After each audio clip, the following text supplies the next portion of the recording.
And I was like, if I lose it here, I'm going to tumble a ways.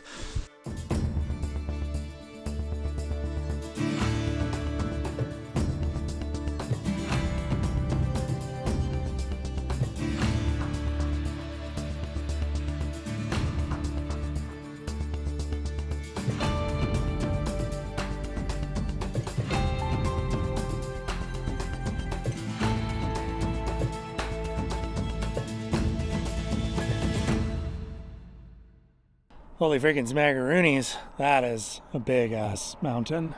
We are here in Palmer, Alaska, looking at the north face of Pioneer Peak, and it is an impressively big mountain. You know, the native Dena'ina name for this is a word I'm not going to pronounce because I'll butcher it, but it essentially means the one who watches over us, and this mountain gives you that feeling. Just juts up straight out of the valley. Plan is tomorrow to ski this line, and the goal is to not only ski it, of course, but to, do what I've been doing with this new series, which is find lines that I've wanted to ski for a long time and see if I determine if they're a classic or not. It is a giant peak. It is absolutely beautiful, and it reminds me a lot of the Alaskan version of Mount Currie in Pemberton, BC.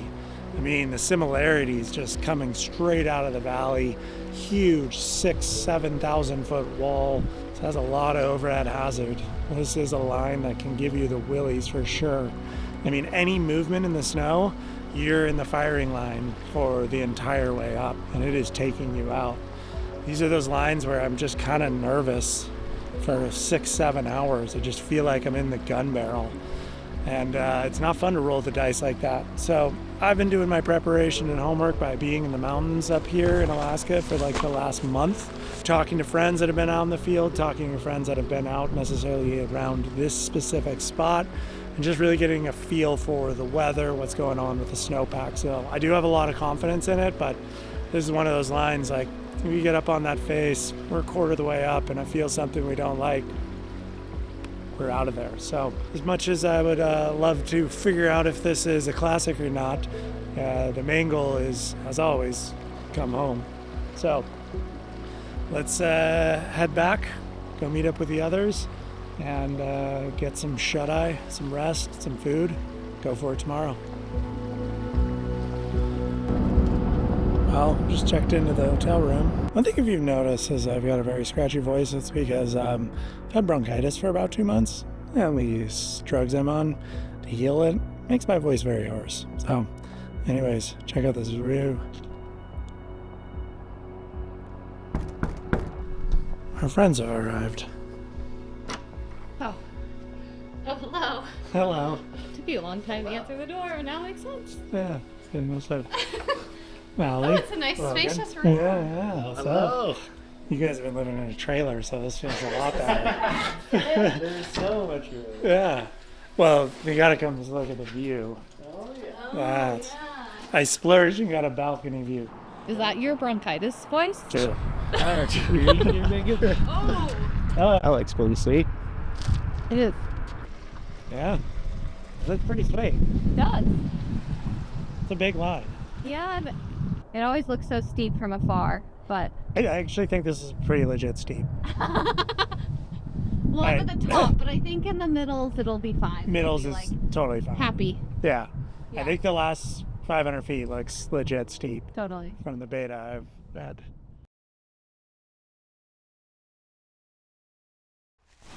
It's beaten. Cool. Buenos dias. It is 8:30 in the morning. We got about 12 and a half hours more of light, and we are going to be climbing from here to the top of that mountain called Pioneer, which is about 6,300 feet above us. And it's a straight shot, straight up. Not much approach. The approach is walking down this road, maybe like, 200 yards. And then it's, we have got Logan hailing from BC, British Columbia. We've got Mally hailing from Vagabond World. Everyone knows Mally. We haven't introduced Logan yet. He's got a great mustache. We might have to have a mustache battle. He does sometimes get mistaken as, are you Cody Townsend? Yeah, It's so good. funny. Because in he's the got the past. strands too. Well, And then I tell them, no, I'm Toby. Toby Clownson. Start doing this, but let's do a weather check just to double check. So I dropped a pin for Pioneer Peak right here. So I got a forecast on the summit today. We are looking at, it's gonna be cold up high. What do you get in for? A high of 18 on the summit. Oh. Fahrenheit. Yeah. Yeah, so I don't know what that is, Logan. It's centigrade.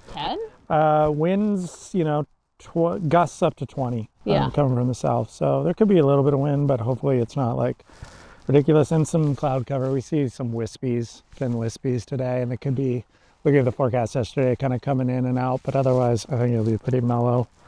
And the best thing was yesterday was warmer than today. So whatever we're getting for solar aspects, overhanging exposure hopefully went through its biggest warming cycle and it kind of cooled down even more today. Heavy forecast. Pull that up. Yeah, we're not even in the zone, but it's moderate in the Chugach, and it's not too far away. And like I've been kind of saying, there's just like, we've all been in the snow a lot in this last 2 weeks and whatnot, and I have pretty high confidence in the snowpack, and talking to other people around even this area, which is far away from where we've been, they've had less issues than we've had in Girdwood and whatnot, so that's even better. Shall we do it? Yeah, Let's do it. let's do it. Dimitri, you ready? Let's do it.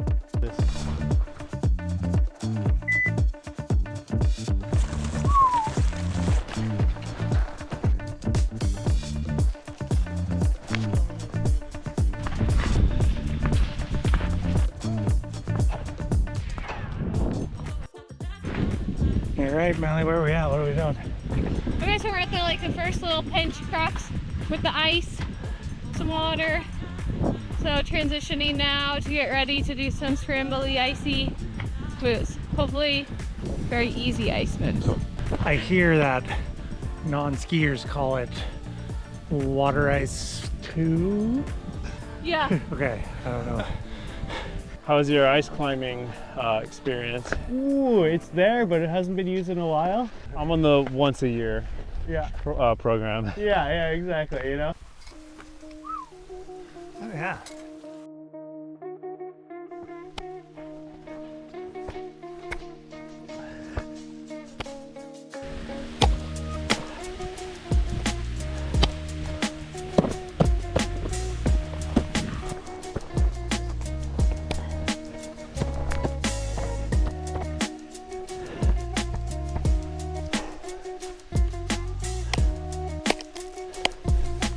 Yeah, nice work. Yeah.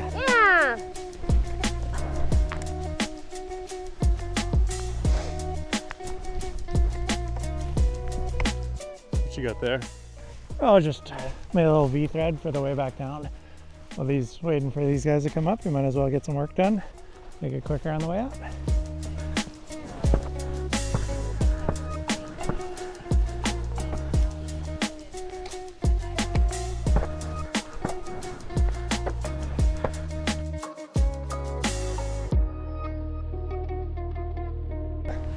Alrighty. We are back on the skins after the crux. Still in this gully, 2,000 feet up, I would say. Long way to go. All signs pointing well so far.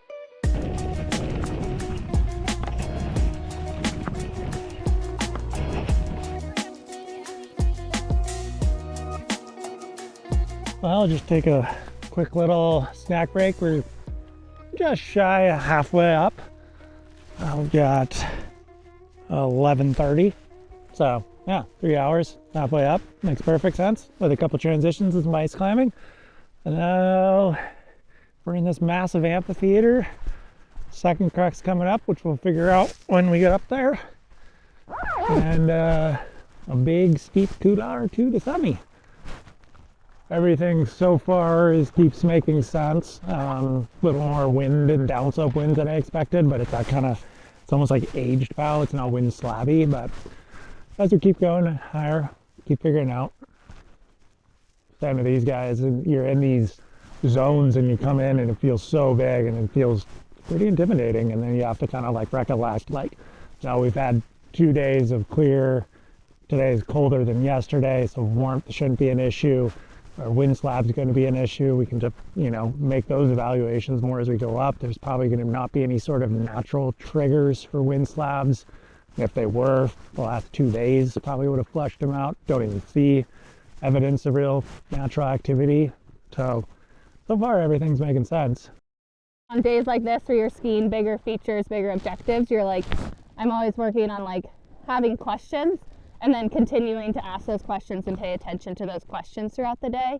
So you don't have like an answer, because then you're like closing the door to being open-minded to everything. So instead you're playing that detective. Because you do need to be like head on a swivel and very aware on these days. And then when you go and ski that flat, fun POW, you can turn your brain off a little more and enjoy Which is it. like an awesome, you're like, oh, today's the kind of day where I can just cruise and hang out. And days like today, you're kind of like, all right, it's game on. Mm-hmm.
We are, I don't know, about 1,000 from the top. This is right about when it starts to pitch, ramps up, where it looks like the fun turns are. The biggest concern right now isn't necessarily what's in front of us. There's some people behind us, and people is definitely a new factor in our modern day age, because people are getting after it, and skiing's really cool and really fun, and I love that. It becomes a safety hazard mainly for them. Trying to figure out if we can communicate with them. If they continue on behind us, that presents an issue. Usually it's best if you see people in front of you, you don't keep going, but we hope they don't do that, or we hope they do that. We hope they kind of go maybe for something else, but we'll see. Focus on ourselves for the time being, moving our way up this thing.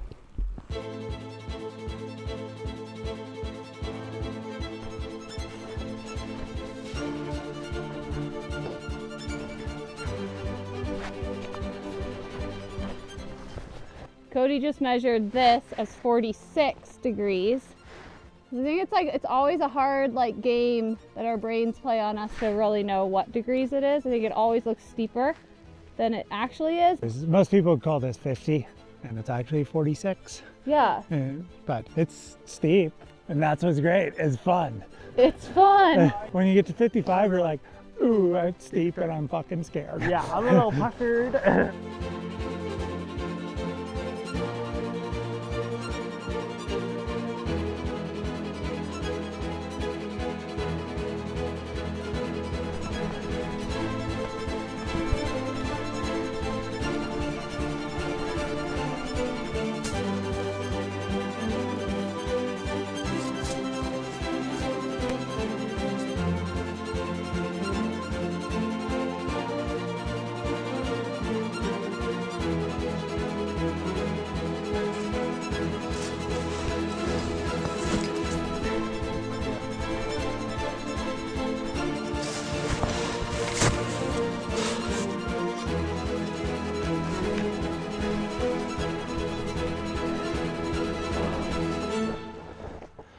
Oh my God. Ah, dude. That was awesome. Definitely not mellow. 360 camera. Now we're in the sun. Let's walk these toes out.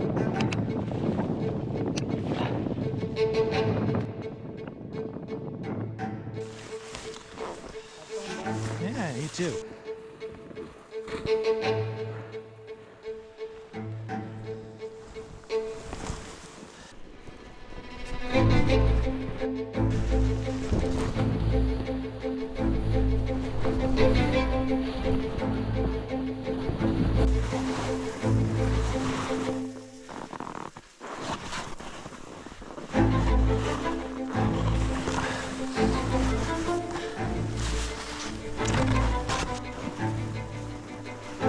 Sweet. Now I'm just gonna get out the bottom. Cool. Wherever you think is a good spot.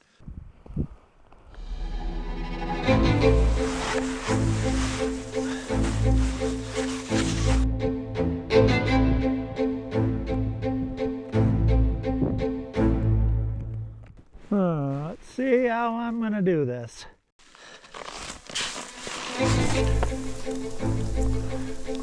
There it is. Oh God.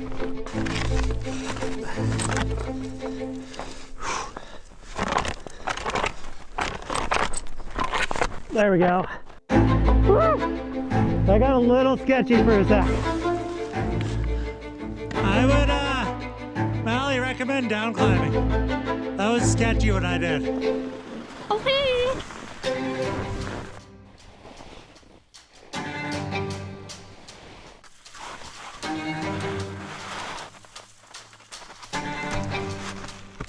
Totally. Way to do it.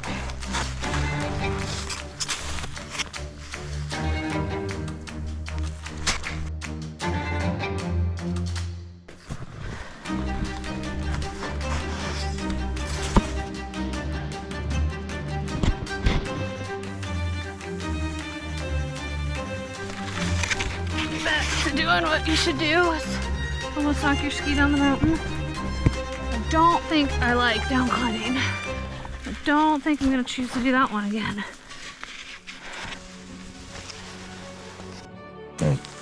You good? I'm good. Ooh.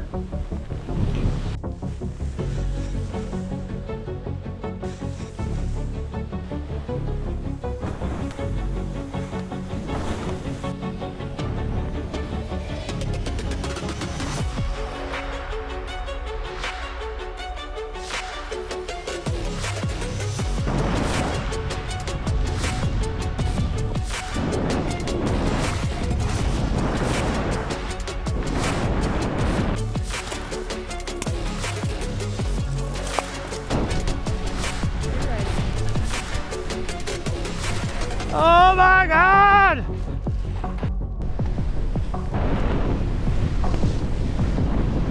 Oh! Oh God! Oh God. Well, there's some rock.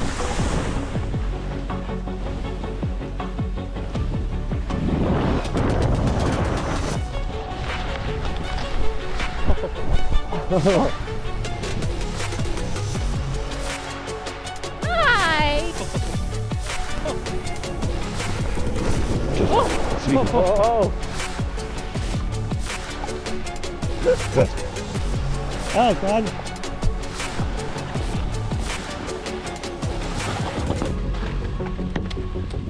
Sounds good. Way to build the anchor.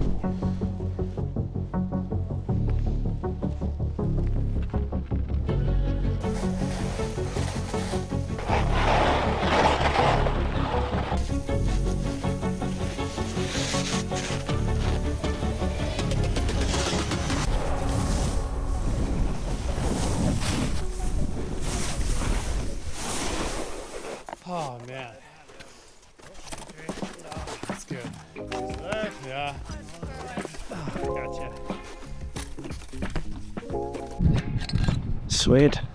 That was a hell of a day, right? I don't know if these two do, but the goal of kind of what I'm doing now is to just do 4 lines and be like, hey, is this a classic? And I am entirely judge, jury, and executioner. It's just me making decisions for myself. But I'll ask you too, was that a classic? I think that lines up with the classic.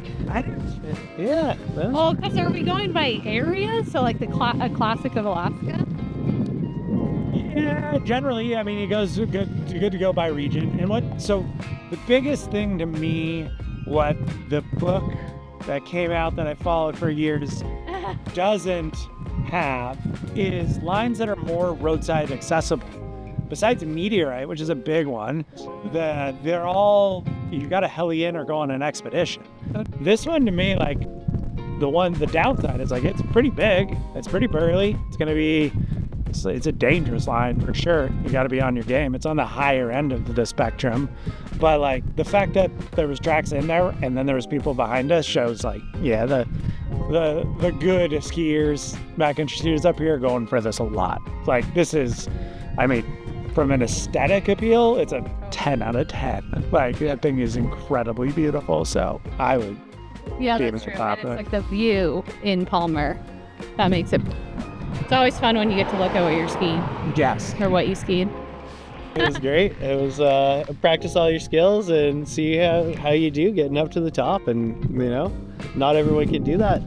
That was pretty good. So I would definitely say that is high up there on the classic list. It's hard in Alaska because there's so much good skiing to choose from, but the fact of it just being the most prominent peak in the Matanuska Valley and just seeing from everywhere, and it's got everything a ski mountaineer could want. Check it off. Another one. Putting that in the book.